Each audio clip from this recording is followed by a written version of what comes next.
ڕێخۆشکردن بۆ سازش لەگەڵ ئەمریکا لەلایەن هەردوو باڵی ڕژیمەوە. لە پێناو ڕێخۆشکردنی سەرەتایی بۆ دەستپێکی دووبارەی وتوێژەکانی بەرجام لە ماوەی هەفتەی ڕابردوودا هەم ڕژیمی کۆماری ئیسلامی و هەم ئەمریکا و سێ دەوڵەتی ئوروپایی لایەنی ڕێکەوتنی بەرجام کۆمەڵێک چالاکیان ئەنجام داوە. کۆماری ئیسلامی کە لە بواری ئابووریەوە یەکجار لە ژێرگوشاردایە بۆ ڕێگری لە شپرزەیی و داڕمانی زیاتری ئابووری خوازیاری ئەنجامدانی وتوێژی هەرچی خێراترە لەگەڵ ئەمریکا و باقی دەوڵەتە ئوروپاییەکان تا بەڵکو و گەمار و ئابووریەکان هەرچی زۆرتر هەڵوەشێنەوە و بۆ بەرەو پێشبردنی سیاسەتەکانی دەستی بە پارە ڕابگات. ڕژیم بەو ئامانجە و بۆ ڕاکێشانی سەرنجی ئەم دەوڵەتانە لەلایەکەوە دەستی داوەتە چالاکی دیپلۆماتیک و فریوکارانە و لەلایەکی دیکەشەوە جم و جۆڵی نظامی لە ڕێگەی دەست و پەیوەندەکانی خۆی لە ناوچەکە ئەنجامەدات. نمایشی چەند مانگ لەمەوبەری باڵی ئوسوڵگەرای مەجلس واتە پەسەندکردنی گەڵاڵەیەک لە ژێرناوی هەوڵی استراتیژیک بۆ هەڵوەشانەوەی گەمارۆکان یەکێک لە تاکتیکەکانی ڕژیم لە پێناو خستنە ژێر گوشاری ئەمریکا و هاوپەیمانانی بوو تا بایەخ بە وتوێژ لەگەڵ کۆماری ئیسلامی و هەڵوەشانەوەی گەمارۆکان بدەن. لەم گەڵاڵەیەدا ڕژیم ئۆلتیماتۆمی دابوو کە ئەگەر تا 5 مانگی ڕەشەمە گەمارۆکان هەڵنەوەشێنەوە و لە فرۆشی نەوتی ڕژیم هەروە ڕێگری بکرێت دەوڵەتی ڕۆحانی ئەرکی سەرشانیەتی کا بەڕێوەبردنی پرۆتۆکۆلی ئیلحاقی ڕابگرێت. هەم پەسەندکراوەی مەجلس لەگەڵ سەفەری کورتی ڕافایل گروسی بەڕێوەبەری گشتی ئاژانسی نێونەتەوەی وزەی ئەتۆمی بۆ ئێران لە هەفتەی ڕابردوودا بێئەتبار بوو.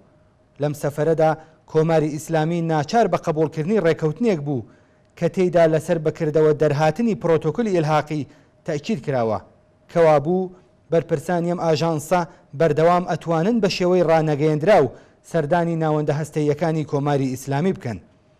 ئەم ڕێکەوتنە ئەگەرچی لەلایەن دەوڵەتی ڕۆحانیەوە واژۆکرا بەڵام ڕزایەتی خامنەیی و ڕێبەری سپای پاسدارانیشی لە پشت بوو و لەلایەن بەناو شۆڕای ئەمنیەتی ملی ڕژیمەوە پەسەند کرابوو. هاتوو هاواری هەندێک لە نوێنەرانی بێخەبەری مەجلس و هێرشکردنە سەر دەوڵەتی ڕۆحانی بە خاتری ئەم سازشە و داواکاری ئەوان بۆ محاکمەی ڕۆحانی ئەکبەری ساڵحی و جەوادی زەریف کە بە زۆرینەی دەنگەوە لەلایەن مەجلسەوە پەسەند کرا شەڕێکی درۆین و هەوڵێکە بۆ بەلاڕێدابردنی بیرۆڕای گشتی لە سازش و پاشەکشەی گشت دەسەڵات.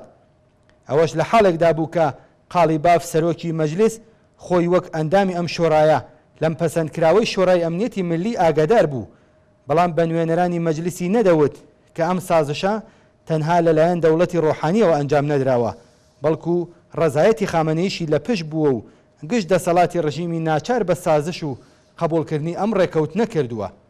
هەڵبەت ئەوە تەنها بەشی سەرەتایی پرۆسەی سازش و جامی ژەهرێکە کە لە بەردەم دەسەڵاتدارانی کۆماری ئیسلامیدایە. ڕافایل گروسی پاش واژۆی ئەم ڕێکەوتنە متمانەی بە ئامریکا و باقی لایەنەکانی بەرجامدا کە ڕێکەوتن لەگەڵ تاران ڕێگە چارەیەک بوو بۆ سەقامگیرکردنی بارودۆخی ناسەقامگیر. ئەم ڕێکەوتنە هیچ بۆشاییەک لە بابەتی چاوەدەریدا پێک ناهێنێت و ژمارەی بەرپرسان و سەردانی ڕانەگەیەندراوی ئێمە بۆ ئێران ناگۆڕێت. ڕێکەوتنامەی ئاژانسی نێونەتەوەی وزەی ئەتۆمی لەگەڵ کۆماری ئیسلامی ئەگەرچی قەرار بوو نهێنی بمێنێتەوە بەڵام دەست بەجێ بەشێکی ئاشکرا بوو. بەپێی ئەم ڕێکەوتنە ئەوەڵەن کۆماری ئیسلامی پێویستە بەبێ لە بەرچاوگرتنی بەرجام بە تەواوی بەکردەوەی دەربێنێت. دووهەمەن ئەم ڕێکەوتنە بە شێوەی بەردەوام هەڵدەسەنگێندرێت و ئەگەر پێویستی بە تەمدیدکردنەوە بێت بڕیاری لەسەرەدرێت. ئاشکرایە کە سیاسەتی ئامریکا و دەوڵەتە ئەوروپاییەکانی ئەندامی بەرجام کە بەرژەوەندیەکیان بۆ جەماوەری کرێکار و زەحمەتکێشی ئێران نییە لە بەرامبەر کۆماری ئیسلامیدا سیاسەتی گۆپاڵ و گێزەرە. ئەوان لەلایەکەوە ڕۆژی هەینی 8 مانگی ڕەشەمە ڕایان گەیاند کە 1 ملیارد دلار لە پارەی بلۆکە کراوی ئێران لە کۆرەی باکوور لە ژێر ناوی هەزینەی دابینکردنی پێداویستی و خزمەتگوزاری ئازاد دەکەن و لەلایەکی دیکەشەوە ڕۆژی پێنجشەممە 7 مانگی ڕەشەمە هەواڵنێری بلۆمبێرگ لە راپۆرتێکدا باسی لەوە کرد کە دەوڵەتی ئەمریکا لە پێناو پەسەندکردنی بڕیارنامەیەک دژ بە کۆماری ئیسلامی بەهۆی بردنە سەرەوەی چالاکی هەستەیی لە هەوڵی ڕاکێشانی پشتیوانی وڵاتانی دیکەدایە. بەپێی ئەم راپۆرتە ئەمریکا پێشنووسی بەڵگەیەکی بە ئامانجی توندکردنەوەی گەمارۆکان دژ بە کۆماری ئیسلامی ئامادە کردووە و بەنیازە لە دانیشتنی مانگی داهاتووی شۆڕای حوکامی ئاژانسی نێونەتەوەی وزەی ئەتۆمیدا پەسەندی بکات. ئەم هەواڵە لە حاڵێکدایە کە دوو ڕۆژ لەمەوبەر ئەم ئاژانسە لە راپۆرتێکدا باسی لە بردنەسەرەوەی ڕێژەی ئۆرانیومی پیتێنراوی کۆماری ئیسلامی کرد کە لە ڕادەی پێویست بۆ دروستکردنی چەکی ئەتۆمی نزیک بۆتەوە لە وەڵام بە جموجۆڵی نظامی و لە بەرامبەر موشک هاویشتنی دەست و پەیوەندەکانی کۆماری ئیسلامی لە عێراقیش هێزی ئاسمانی ئامریکا بەرەبەیانی ڕۆژی هەینی گروپە چەکدارە عێراقیەکانی نزیک بە کۆماری ئیسلامی لەوانە حیزب الله و عەسایبی ئالی حەقی لە سنووری عێراق و سووریا کردە ئامان جوولانی کەم 22 کەسی لێکوشتن و ژمارەیەکی زۆریشی لێ بریندارکردن.